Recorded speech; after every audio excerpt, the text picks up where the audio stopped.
राम राम जी। आत्म मंथन में आपका स्वागत है। अब मैं आपको 5वें नवरात्र यानी कि स्कंद माता के बारे में बताने वाली हूँ। स्कंद माता का रिलेशन जो है बुध ग्रह से है। जिनके भी बुध कहीं ना कहीं गड़बड़ हैं, वो लोग स्कंद माता की पूजा करेंगे तो बहुत अच्छा प्रभाव उनको आएगा। ठीक है। अब यहाँ पर आप माँ का विग्रह देखो तो माँ के 4 हाथ हैं।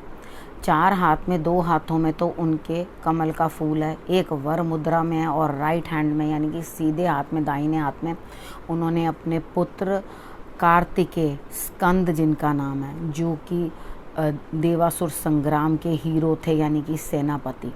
ठीक, तो उनके लिए जो है माँ की पूजा की जाती है। माँ अपने पुत्र से बड़ा प्रेम करती हैं, तो इन दोनों की पूजा एक ही दिन में साथ साथ हो जाती है।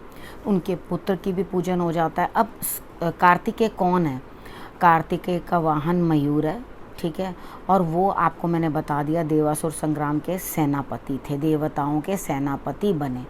तो वो शक्तिमान भी थे, उनके अंदर शक्ति भी भरपूर थी। तो उनके पूजन से भी जो है, हालांकि साउथ साइड में उनकी ज़्यादा पूजा होती है, लेकिन इस दिन माता के साथ ही इनके पूजन करने का विधान है। उनके बिना पूजा नहीं हो सकती।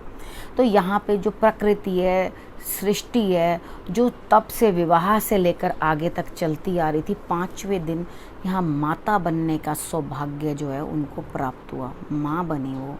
ठीक है। यहाँ अपने पुत्र के साथ जो है वो बैठे हुए हैं। जिनको भी दिक्कत है, संतान उत्पत्ति नहीं हो रही, वो माँ का पूजन करें। ठीक है। संतान के रिलेटेड कोई दिक्कत है तो माँ से आप आराधना करें, आपकी सारी इच्छाएं माँ जो है पूर्ण करेंगे। अब इस दिन ध्यान कहाँ करना है? रिलेटेड ग्रह आपको बुध बता दिया, ध्यान कहाँ करना है? विशुद्धि चक्र में साधक जो है ध्यान करेंगे माँ का। ठीक है। ये हमारे चक्र हैं जिनको हम लगातार एक्टिवेट करते चले जा रहे हैं। हर रोज़ एक चक्र एक्टिव हो रहा है, उसके बाद अगले पे चल रहे हैं। हर रोज़ एक चक्र एक्टिव होता है, उसके बाद हम आगे चलते हैं, पूजन कर रहे हैं। असल मायने में यही एक उपाय है। जब अंदर की शुद्धि नहीं हुई तो बाहर आप जितने मर्जी साज सजाओ, उससे कोई फ़र्क नहीं पड़ता। ठीक है ना। जितने मर्जी उपाय कर लो, जब आपने अंदर से ही कोई साधना नहीं की, आपने ध्यान नहीं किया, तो आपको बाकी पूजन करने का कोई लाभ नहीं। अब हमने चौथे नवरात्र पे तो कुष्मांड चढ़ाया था माँ को। ठीक है। उसकी भी दी थी। बलि देना मीन्स काटना उसको। ठीक, तो उसको बलि देने का मतलब कुछ और मत ले लेना। तो यहाँ पर क्या हुआ कि उनकी हंसी से जब सब सृष्टि बनी, अब यहाँ वो जननी बनी। ठीक है। 5वें दिन वो जननी बन रही हैं। तो यहाँ उनके पुत्र का पूजन भी हो जाएगा और उनका भी हो जाएगा। ठीक है। उनके पुत्र को मयूर वाहन भी कहते हैं। अब माता के वाहन के बारे में बात करते हैं। माता कमल पे भी विराजती हैं और माता सिंह पे भी विराजती हैं। दोनों ही उनके जो हैं आसन हैं। ठीक है ना। तो कमल पे भी बैठती हैं और सिंह पे भी बैठ रही हैं। ठीक है। उसके बाद आपने किस चीज़ पे ध्यान रखना है कि आपने माँ को क्या भोग लगाना है। माँ को आप केले का भोग लगाना। तो 5वें नवरात्र यानी कि स्कंद माता को आपने केले का भोग लगाना है। उसको केले का भोग जो लगता है उसको खुद खाने से, माँ को देने के बाद माँ का प्रसाद खाने से संतान की प्राप्ति होती है। ठीक है। जिनको संतान नहीं होती उनको माँ संतान का वरदान देती हैं।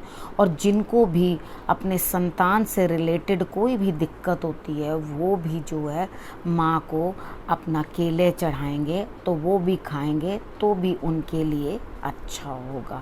अपने पुत्र के लिए, अपनी संतति के लिए, आपके पास जो भी संतान है, पुत्र पुत्री एक समान। ठीक है। तो आपने उनके लिए पूजा और प्रार्थना जो है ज़रूर करनी है। अब माँ को आपने जब पूजन किया, माँ को भोग लगाया, तो अपनी इच्छा माँ के आगे रखना। तो आप मान के चलें, जब ये चक्र हमारा एक्टिव हो जाता है तो माँ खुद ब खुद हमारी इच्छा जो है वो पूर्ण करने लगती है। जब चक्र एक्टिव होगा आपका ये वाला, तो आपकी इच्छाओं की पूर्ति माँ करेगी। अपनी इच्छा उनके आगे रखना।